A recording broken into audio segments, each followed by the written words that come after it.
이제 가을이 되면서요, 진드기가 기승을 부리고 있습니다. 진드기가 무서운 것은요, 사람이나 강아지에게 여러 치명적인 질병을 옮길 수 있기 때문인데요. 사람에서는요, STFS라는 중증 혈소판 감소증을 유발하고요, 우리 강아지들에게는요, 바베시아라는 원충 감염을 유발하여 죽일 수 있다는 데 있습니다. 저는 수의사 윤쌤이고요. 오늘은요, 봄, 가을철로 많은 강아지가 지금 걸리고 있는 바베시아라는 치명적인 질병에 대해서 한번 알아보도록 하겠습니다.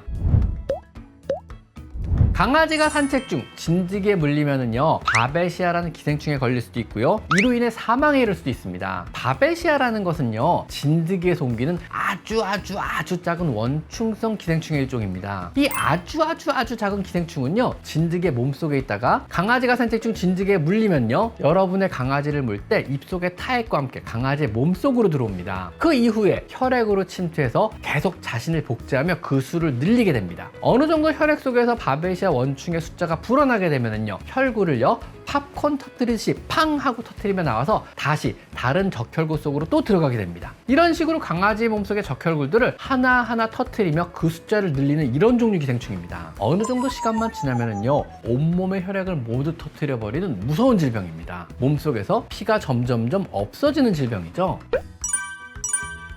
바베시아의 증상은요, 한번 걸리면은요, 결국은 몸의 혈구들을 모두 파괴시켜 심각한 빈혈을 유발하기 때문에 빈혈에 따른 증상이 줄을 이루게 됩니다. 대부분 제 병원에 바베시아로 방문하는 아이들은요, 밥을 안 먹는다고 오게 됩니다. 애가 요즘 밥을 안 먹어, 얘가 며칠째 밥을 안 먹네, 이러면서 방문을 해요. 빈혈이 생기면요, 식욕을 완전히 잃어버립니다. 또한 혈구의 급속한 파괴로 몸에서 열이 나며 잇몸이 창백해지고 숨을 헐떡거리며 힘없이 누워있으려고 하고 안 움직이려고 합니다. 증상이 심해지면은요, 눈이나 잇몸색이 노랗게 보이는 황달이 생기고요, 붉은색의 오줌을 누기도 하다가 결국은요, 호흡곤란으로 사망을 하게 되는 이런 질병입니다. 일단 건강하던 강아지가 갑자기 식욕이 없고 혹은 빈혈이 생겼다면은요, 봄, 가을철이라면 제일 먼저 바베시아를 의심해봐야 합니다.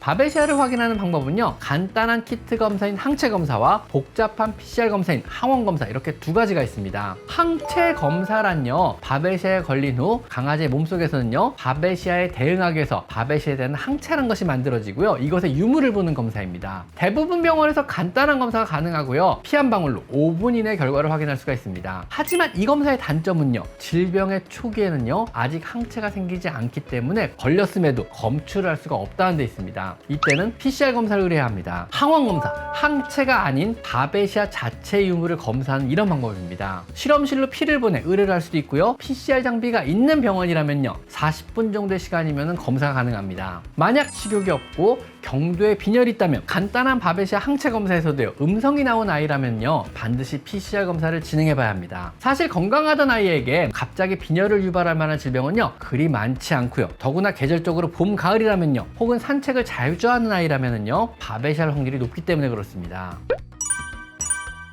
바베시아를 만약에 검출을 했다면요, 어떻게 치료를 해야 하는 걸까요? 치료는요, 얼마나 빨리 바베시아를 진단했느냐로 의외로 쉬울 수도 있고요, 굉장히 비용이 많이 들면 어려울 수도 있습니다. 초기에 만약에 발견을 해냈다면요, 치료가 굉장히 쉬워지고요, 이미 빈혈이 심각하게 진행 상태에서 발견했다 그러면 치료가 어려워질 수 있는 거죠. 바베시아에 걸리면요, 급격하게 빈혈이 진행합니다. 이 빈혈의 정도가 심하다면은요, 그래서 치료 중 사망할 가능성이 높다면은요, 수혈을 한 후에 치료를 진행합니다. 빈혈이 심하면요, 수혈이란 과정을 한 번 더 거쳐야 하기 때문에 치료의 난이도가 올라가고요, 비용 역시 엄청나게 올라가게 됩니다. 하지만 다행히 초기 빈혈 상태에서 바베시아를 발견해냈다면요, 단지 바베시아를 억제하는 약만 먹이면 치료가 끝납니다. 간단하죠? 하지만 아직까지는요, 바베시아를 완전히 사멸할 수 있는 이런 약은 없습니다. 어느 정도 재발을 염두에 두고 치료를 진행합니다. 정상적인 경우는요, 10일 정도 약을 먹으면 좋아지나 추후 강아지가 아프거나 몇 년 뒤에 1년 뒤나 2년 뒤에 면역적으로 다시 약해진다면요, 재발하는 경우도 종종 있습니다. 또한 현재 강아지의 바베시아 치료하고 사용하는 말라론이라는 약은요, 위장장애가 심한 약으로 빈속에 먹으면요, 흡수율도 떨어지고 구토를 하기도 합니다. 약간 기름진 음식과 같이 먹는 것을 추천드립니다.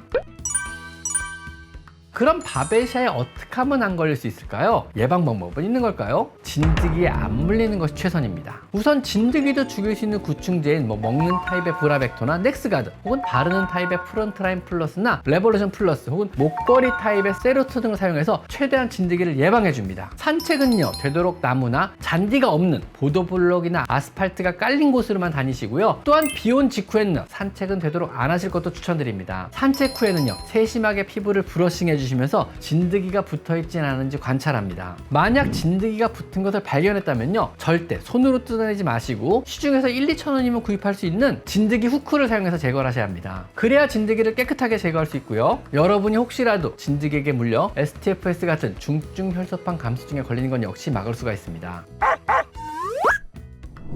여름철 동안 오랜 기간 더위가 지속되면서 전국적으로 진드기가 매개하는 질병인 바베시아가 현재 유행하고 있습니다. 나의 건강과 내 강아지의 건강을 위해 진드기 예방약을 매월마다 반드시 해주시고요. 산책은 진드기가 없을 만한 곳으로 다니시는 것이 좋을 것 같습니다. 오늘은요, 가을철 강아지 생명을 위협하는 대표적인 질병인 바베시아에 대해서 한번 알아봤습니다. 자, 오늘은 여기까지 강아지 상담소였습니다.